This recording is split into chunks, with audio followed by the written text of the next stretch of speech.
Music, Priyanshu Singh.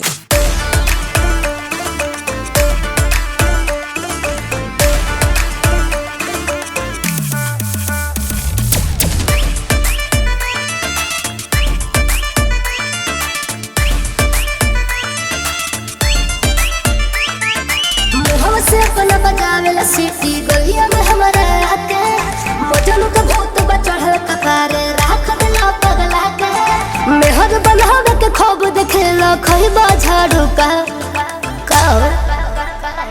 एक बात बता दो असल कहीं फसल बारू का नजरी में बबी धसल दिल में बसल बारू का एक बात बता दो असल गोरी फसल बारू का नजरी में बबी धसल दिल में बसल बारू का।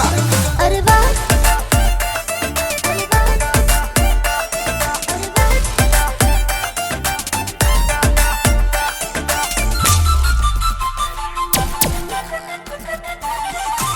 कैसे होत गुजारा बा खर्चा इतना सारा बा के करेला फाइनेंस ये बेबी पूछत हई या बारबा का मतलब बा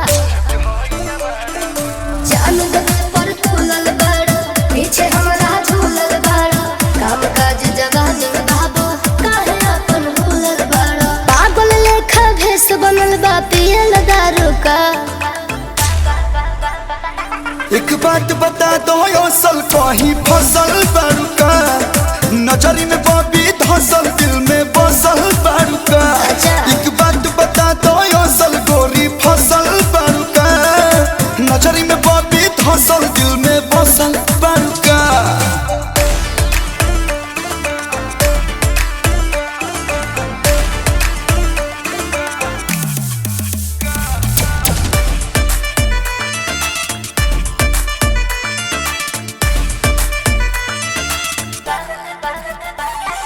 छल के जवानी के गगरी हो हाला भइल बा सगरी हो बोला डोली जाई सुगी तो हर कवना नगरी हो।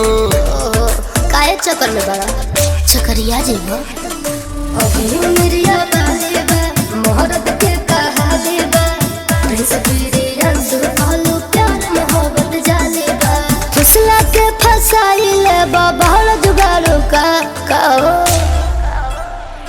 तोरा प्यार लबानी तरसल कहीं फसल बारू का नजरी में गोरी धसल दिल में बसल बारू का। तोरा प्यार लबानी तरसल कहीं फसल बारू का नजरी में बबी धसल दिल में बसल बारू का। Tell me baby.